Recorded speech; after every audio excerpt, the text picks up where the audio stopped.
একজন আবার প্রশ্ন করেছে, হুজুর এই ডোনাল্ড ট্রাম্প গরু দিয়ে কুরবানি করলে কি কুরবানি হবে?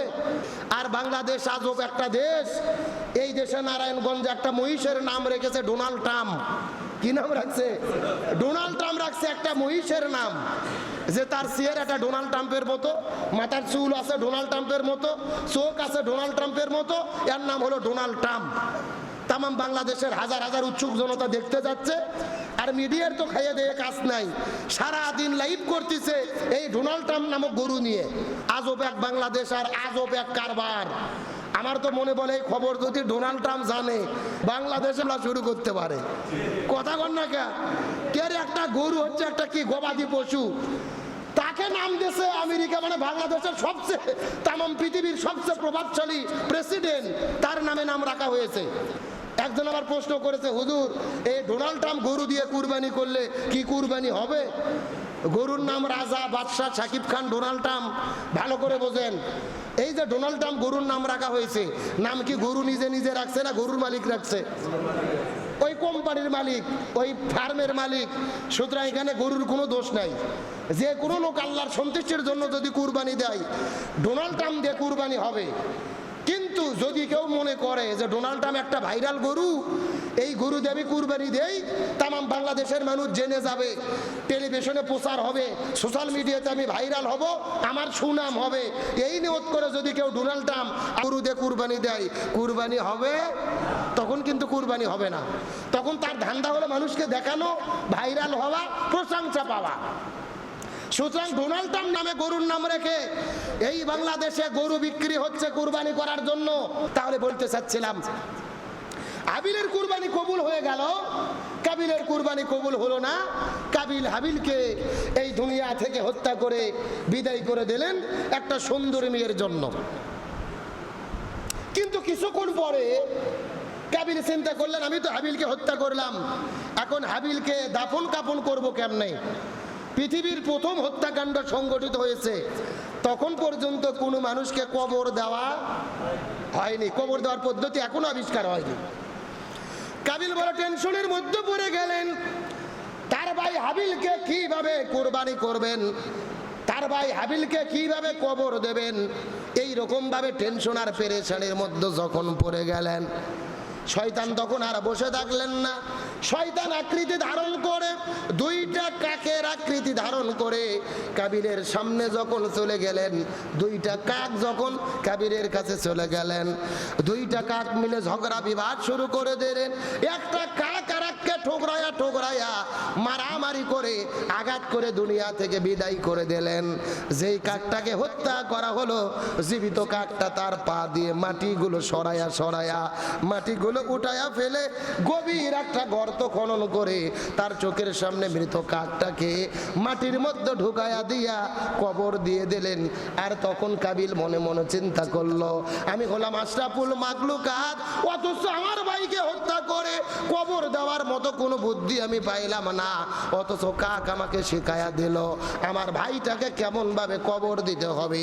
ওই দৃশ্য দেখার পরে কাবিল মাটিগুলো সরায়া সরায়া হাবিলকে মাটির মধ্যে ঢুকায়া দিয়া মাটি দিয়ে ঢেকে দিয়ে হাবিলকে তিনি কবরের মধ্যে কবরস্থ করে ফেললেন। ভাই হয়ে ভাইকে হত্যা করলেন, হাবিলকে মাটির মধ্যে ঢুকায়া দিয়া তিনি কবরস্থ করে ফেললেন। এই সেই কথা আল্লাহ তাআলা কোরআনুল কারীমের মধ্যে বললেন, ওয়ালিকুল্লি উম্মাতিন জাআলনা, আমি প্রত্যেকটা উম্মাতের জামানায় কুরবানি বাধ্যতামূলক করেছিলাম। তাহলে আমরা হযরত আদম আলাইহিস সালামের জামানা থেকে পেলাম, তার দুই পুত্র কুরবানি করলেন, হাবিল এবং কাবিল। এইরকম ভাবে আল্লাহ তাআলা দুনিয়ার মধ্যে যত নবী রাসূল প্রেরণ করলেন, প্রত্যেকটা নবী রাসূলের জামানায় উম্মতের ভেতরে আল্লাহ তাআলা জমিনের মধ্যে কুরবানি করাকে বাধ্যতামূলক করে দিলেন। এইরকম কুরবানি চলতে চলতে আমাদের জাতির পিতা হযরত ইব্রাহিম আলাইহিস সালাম, হযরত ইব্রাহিম আলাইহিস সালাম এই দুনিয়ার মধ্যে কুরবানি করেছিলেন হযরত ইসমাঈল আলাইহিস সালাম তার পুত্র সন্তানটাকে। কুরবানি মানে হলো আল্লাহর সন্তুষ্টির জন্য নিজের সম্পদকে, জীবনটাকে এবং চাওয়া পাওয়াকে আল্লাহর কাছে বিলিয়ে দেওয়া, আল্লাহর সন্তুষ্টি অর্জন করার জন্য। কুরবানি মানে হলো বিলিয়ে দেওয়া। নিজের চাওয়া পাওয়া বলে কোনো চাওয়া পাওয়া নাই, আল্লাহর সন্তুষ্টির জন্য নিজের চাওয়া পাওয়াকে কুরবানি করে দেওয়া। সুবহানাল্লাহ বলেন। আর আমরা কুরবানি বলতে বুঝি পশু কুরবানি। বাংলাদেশে প্রতি বছর ঈদ আসে, কুরবানির ঈদ আসে, আমরা কুরবানি করি কার সন্তুষ্টির জন্য? আরো জোরে বলেন। একজনে একটা গরু কুরবানি দেয়, একজনে একটা ছাগল কুরবানি দেয়, মহিষ কুরবানি দেয়। আবার ভাগে কুরবানি আমাদের দেশের মধ্যে আছে না নাই? বিভ্রান্ত অনেকেই বলে ভাগে কুরবানি হবে কিনা, 7 ভাগে 5 ভাগে কুরবানি দেওয়া যাবে কিনা। পক্ষে বিপক্ষে অনেক ফতোয়া আছে। আমি বারবার প্রতি বছর যেই কথা আপনাদের মধ্যে বলি, ভাগে কুরবানি দেওয়া যাবে, রাসূলের হাদিস দ্বারা প্রমাণিত। 7 ভাগ পর্যন্ত আপনি ভাগে কুরবানি দিতে পারবেন। তবে ভাগে কুরবানি বাতিল হয়ে যায় 3টা কারণে। চিৎকার করে বলেন কয় কারণ? এই 3টা কারণের দিকে লক্ষ্য রেখে আমাদের ভাগে কুরবানি দিতে হবে। ভাগে কুরবানি দেওয়া যায় সাথে হাদিস থেকে প্রমাণ পাওয়া যায়। হযরত জাবির বিন আব্দুল্লাহ রাদিয়াল্লাহু তাআলা থেকে বর্ণিত, তিনি বলেন খারাজদামা রাসূলুল্লাহি সাল্লাল্লাহু আলাইহি ওয়াসাল্লাম ফি সাফরিন। আমি সাহাবীরা আমরা রাসূলের সঙ্গে সফরে বের হলাম। সফরে বের হওয়ার পরে কুরবানির সময় হলো, তখন আমরা একটা গরুতে 7 ভাগে, একটা উটে 7 ভাগে, একটা মহিষের 7 ভাগে আমরা কুরবানি দিয়েছি। সুবহানাল্লাহ বলেন। তাহলে সাহাবীরা যদি 7 ভাগে কুরবানি দিয়ে থাকে, হাদিস থেকে প্রমাণ পাওয়া যায় আমরাও 7 ভাগে কুরবানি দিতে পারবো, কোনো সমস্যা? আবার আলে হাদিসের কিছু শাইখেরা বলেন যে রাসূল এখানে 7 ব্যক্তির পক্ষে কুরবানির কথা বলেছে, 7 পরিবারের পক্ষে 7 ভাগে কুরবানি হবে না। যেহেতু রাসূল 7 ব্যক্তি নাকি 7 পরিবার এটা নির্ধারণ করে দেয়নি, সুতরাং 7 পরিবারের পক্ষ থেকেই কুরবানি হবে, তাতে কোনো সমস্যা? তাহলে বলতে চাচ্ছিলাম 7 ভাগে কুরবানি দেওয়া যাবে, তবে ভাগে কুরবানি বাতিল হয় কয় কারণে বলেন তো? 3 কারণে। প্রথম নম্বর কারণ হলো যদি নামাজি ব্যক্তিরা বেনামাজি ব্যক্তির সাথে কুরবানি দেয়। জোরে বলেন কি নামাজি? বেনামাজি মানে নামাজ পড়ে না। কিছু লোক নামাজ পড়ে, কিছু লোক নামাজ পড়ে না। এখন আপনি বেনামাজি ব্যক্তির সাথে ভাগে কুরবানি দিলেন, কুরবানি কবুল হবে? বেনামাজির সাথে ভাগে কুরবানি দিলে কুরবানি কবুল হওয়ার সম্ভাবনা খুবই কম। তার কারণ কোরআনুল কারীমের ভেতরে আল্লাহ তাআলা কুরবানিকে ওয়াজিব করেছেন। যেখানেই কুরবানির কথা বলেছেন, কুরবানির আগে নামাজের কথা বলেছেন কে? সূরা কাউসারের 2 নম্বর আয়াতে আল্লাহ তাআলা বলেন ফাসাল্লি লিরাব্বিকা ওয়ানহার, তোমরা আল্লাহর জন্য নামাজ পড়ো, আল্লাহর জন্য কুরবানি করো। ফাসাল্লি লিরাব্বিকা ওয়ানহার, আগে কুরবানির কথা না আগে নামাজের কথা? জোরে কোন আগে কুরবানি না আগে নামাজ? আল্লাহর কোরআন সূরা আনামের 162 নম্বর আয়াত, কুল ইন্না সলাতি ওয়া নুসুকি ওয়া মাহইয়ায়া ওয়া মামাতি লিল্লাহি রাব্বিল আলামিন। হে রাসূল আপনি বলেন আমার নামাজ, আমার কুরবানি, আমার জীবন, আমার মরণ সব কিছু কার জন্য? ইন্না সলাতি ওয়া নুসুকি, আমার নামাজ আমার কুরবানি। আগে নামাজের কথা না আগে কুরবানির কথা? আরো জোরে বলেন। তাহলে যার নামাজ নাই তার কুরবানি নাই। কুরবানি কবুল করতে গেলে আগে আপনাকে নামাজ ধরতে হবে। বেনামাজির সাথে ভাগে কুরবানি দিলে হবে না। আর যে নামাজ পড়ে না, বেনামাজি কুরবানি করলে তার কুরবানিও কবুল হবে না। কথা বলে একটু কড়া হয়ে গেল নাকি? এখন মসজিদে তো নামাজ পড়ে ফজরে 4 জন, অধিকাংশ লোক গ্রামের নামাজ পড়ে না। এখন যারা নামাজ পড়ে না এরা চিন্তা করছে হুজুর যেহেতু ফতোয়া দিয়েছে বেনামাজি নামাজি ভাগে কুরবানি হবে না, তো যারা নামাজ পড়বে ওরা এক গ্রুপ, যারা নামাজ পড়ে না এরা আর এক গ্রুপ। কথা কি বোঝেন নাই? পরে ভাগে যায় দেখা যাচ্ছে যে নামাজির চাইতে বেনামাজির সংখ্যাই বেশি। একটা কথা ভালো করে বোঝেন, আমি আপনাদের ভেতরে দলাদলি করার জন্য আলোচনা করি না। বেনামাজিরাও অবশ্যই কুরবানি দেবে, তবে আল্লাহ যেহেতু বলছেন আগে নামাজ পড়ো তারপরে কুরবানি করো, তাহলে এখন থেকে সিদ্ধান্ত নেন।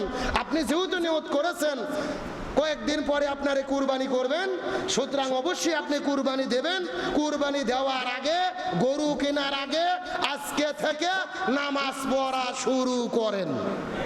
কথা কি ভেজাল না ক্লিয়ার না ভেজাল আছে? নামাজ পড়েননি ওগুলো তওবা করে মাফ চান। এখন থেকে নামাজ পড়া ধরেন, তারপরে কুরবানি করেন, তাহলে কুরবানি কবুল হবে ইনশাআল্লাহ। তাহলে জোরে বলেন ভাগে কুরবানি কয় কারণে বাতিল?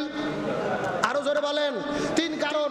1 নম্বর, নামাজি বেনামাজি মিলে কুরবানি দিলে। 2 নম্বর হলো যদি হারামখোর ব্যক্তির সাথে কুরবানি দেন, যেই ব্যক্তি সুদের ব্যবসা করে, ঘুষের কারবারি করে, হারাম উপার্জন করে, ওই লোকের সাথে যদি আপনি ভাগে কুরবানি দেন, আপনার হালাল টাকার কুরবানিও বাতিল হইয়া, ভালো করে বোঝেন, 1 লক্ষ টাকার কুরবানি দিচ্ছেন 7 জনে, 10 বা 15,000 টাকা ভাগে দিয়েছেন, 6 জনের টাকা হালাল কিন্তু 1 জনের টাকা হারাম, সুদ খায়, ঘুষ খায়, 1টা টাকাও যদি হারামে গরুর মধ্যে ঢোকে, ওই 1 টাকার জন্য পুরো গরু কুরবানি কি হবে? কারে বাতিল হবে বলতে লজ্জা লাগে? এ জোরে বলেন, কুরবানি কি হবে? হারাম টাকার কুরবানি কবুল হয় না। সুতরাং কার সাথে ভাগে কুরবানি দেবেন হিসাব করে দল বাঁধবেন। ওই লোক সুদ খায়, ঘুষ খায়, চাঁদাবাজি করে, মানুষের টাকা ছিনে নেয়, হারাম উপার্জন করে কিনা আগে বুঝে শুনে সিদ্ধান্ত নেন। সুদখোর, ঘুষখোরের সাথে, হারাম উপার্জনকারীর সাথে ভাগে কুরবানি দিলে আল্লাহর দরবারে কুরবানি কবুল হবে। তাহলে 1 নম্বর, বেনামাজির সাথে ভাগে কুরবানি চলবে না। 2 নম্বর, হারাম উপার্জনকারীর সাথে ভাগে কুরবানি চলবে না। আর 3 নম্বর, যার সাথে কুরবানি দেবেন, যারা যারা ভাগে কুরবানি করবেন, নিয়ত সই হওয়া লাগবে। জোরে বলেন, কি সই হওয়া লাগবে? আমরা কুরবানি করব কার সন্তুষ্টির জন্য? 7 ভাগে কুরবানি দিচ্ছেন, 6 জনের নিয়ত সই, আর 1 জনের নিয়ত হলো সারা বছর গরুর গোস্ত কিনতে পারিনি, 700 টাকা কেজি গরুর গোস্ত কুরবানি দেব, আল্লাহর কাছে কবুল হোক আর না হোক গোস্ত খাওয়া হবে। এর উদ্দেশ্য শুধু গোস্ত খাওয়া। ওর নিয়ত ভেজাল, আপনি ওর সাথে ভাগে কুরবানি দিচ্ছেন, ওরটাও বাতিল, সাথে আপনাদেরটাও বাতিল। এই জন্য আমি আপনাদের বলবো, অবশ্যই ভাগে কুরবানি জায়েজ আছে, শতভাগ জায়েজ। তবে 3টা শর্ত মানেন। নামাজির সাথে দল বাঁধেন, হালাল উপার্জনকারীর সাথে দল বাঁধেন, আর যাদের নিয়ত সই আল্লাহর সন্তুষ্টির জন্য কুরবানি দিতে চাই, এদের সাথে দল বাঁধে ভাগে কুরবানি দেন, কুরবানি কবুল হয়ে যাবে ইনশাআল্লাহ।